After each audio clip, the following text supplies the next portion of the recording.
টাকা লাগবো আমার। আমার ওষুধগুলো ওষুধগুলো মানে তোমার কাছে আমি কতদিন টাকা দেব? টাকা দাও, তোমার টাকা দাও। আরে নিশা কর, তোর কি টাকা দিব না? হ্যাঁ, তুই এগুলো ভাগ করে কি করবো? আমার গায়ে হাত তোলো। আমার দাঁড়ানো আছে তুমি মারতে। টাকা দাও। আমার বাপ এত সম্পত্তি রেখেছে কি লাগে? সব সম্পত্তি তো আমার। আরে তোর বাবার সম্পত্তি না, আমার বাবার বাড়ি সম্পত্তি। তোমারে কইছে আমার টাকা দাও, তুমি হাত তুলে দিয়ে কথা বলছো। তোমার এই হাত আমি আরে শয়তান মুলা। এই আন্টু কি অবস্থা ছিল? এই তোর এত বড় সংস্কার দিছে রে? হ্যাঁ, তোর মায়ের উপর তুই হাত তুলস, এই যে নেশা করছ আর জুয়া খেলোস, এই গেল পরে নিতে তার। আপনি আপনার ছেলের এই অবস্থা, আপনি কেন বিচার বসালেন না? বাবা আমি মনে করছিলাম কি ভালো হয়ে যাবো, কিন্তু দিন এত বড় জুয়ারি হয়েছে, আপনি জাগর হয়েছে না। আমার খাওয়া ওষুধ গুলো সব পালাই দিতেছে, সব ব্যাংকে সুরমার করে পালাইছে। ডেলি টাকা দাও, ডেলি টাকা দাও।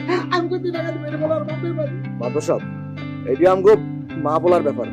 এর আগেও আপনি অনেকবার বিচার দিতে কইছেন, হ্যাঁ বিচার দিব কিনা সেটি হ্যার ব্যাপার। আপনি কি জোর করে বিচার দেবেন? চুপ বেয়াদব ছেলে, মুখে মুখে তর্ক করে। মারে মারো আবার মুখে মুখে তর্ক করো।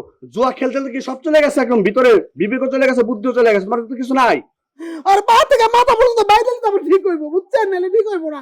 তুই আমার এই দেখছেন আমাদের সামনে এইভাবে তর্ক বিতর্ক করে আমার মারে শাসা দিতেছো। আপনার তো কতদিন পড়ছি, ওরে ভাইঙ্গা দি পাড়ারে একদম নলাটার থেকে ভাইঙ্গা একদম মাথা পর্যন্ত পঙ্গু করে বসা রাখেন। আপনি বিক্রি করে খাবেন দরকার পড়ে, এমন পুরা থাকাচ্ছে না থাকায় তারা ভালো। আমি মনে করছিলাম একটা আমাদের পোলা মনে আমার শান্তি দিব, আর আজকে আমার গায়ে হাত তুললো। মাঝে মাঝে এরকম করে আমি মনে করি পোলা আমার মানুষ। আজকে কি করতেছে, বাড়িঘর সব ভাঙে গেলাইতেছে।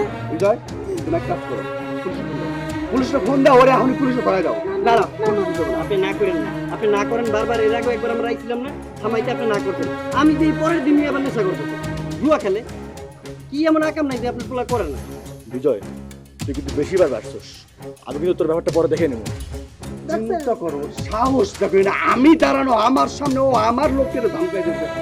আপনার ছেলে কিন্তু আমি মেয়েরা পরামর্শ করি না মাইরেন না, আপনারা এক কাম করেন, কোনো দরকার পড়লে রিহাবে দিয়ে দেন। ওই না ওই ভালোই আবার পাইবে। ওর কি রে হবে তুমি? ও কি শুধু নেশা করে? ও জুয়া খেলতে আপনার সর্বশান্ত করে সারলো। ওরে কি রে হবে তুমি? ওর এক কাজ করি, ওরে পুলিশে দিয়ে না না না ওরা রিহাবে দেন, রিহাবে দেন। চিকিৎসা হইব ভালো হইব। পুলিশের কাছে গেলে তোর বাইরে বাইরে না দরকার নেই। আচ্ছা যদি তোমরা সবাই বলছো এক কাজ করো, ব্যবস্থা তুমি করো। তুমি ফোন দাও, ফোন দিয়ে সাথে ভালো দিয়ে হবে। ওর একদম তুমি সাথে যাইয়া ভর্তি করে দিয়ে আসবে এবং বলবা যতদিন ভালো লাগবে ততদিন নাস্তা। আর ততক্ষণ পর্যন্ত মানে যতক্ষণ পর্যন্ত গাড়ি না আসে ততক্ষণ পর্যন্ত আমি খেলা করতে পারবো, এখানে ঘরে থাকতে পারবো না। তুই যা গেলাম, এইভাবে তুই যা। বাবা আমার লোকে যা, তারা রিহাবে নিয়ে গেলে তারা মারবো না, ধরবো না, চিকিৎসা করাইবো। দরকার পড়লে আমি মাসে মাসে টাকা দেবো, তাহলে আরো ভালো চিকিৎসা করাইবো। ওই অগলোকে খেলাবে যে এগুলো মারামারি করেছে বাবা। আরে না, না, বাবা আর মারিস না গলা। তুমি তো বেশি ভালো যা। আপনি খাইলেন না, শুনেন ওর রিহাবে নিয়ে গেলে আসলে ভালো হয়ে যাবো। আর আপনি দোয়া করেন শুরু করুন। ও যে পরিমাণ নেশা করে যে ঘুষ খেলে আপনার তো সর্বশান্ত করে। ও বাবা এর লেগে কইছি পুলিশের কাছে দিলে তো আরো ধরে মারবো।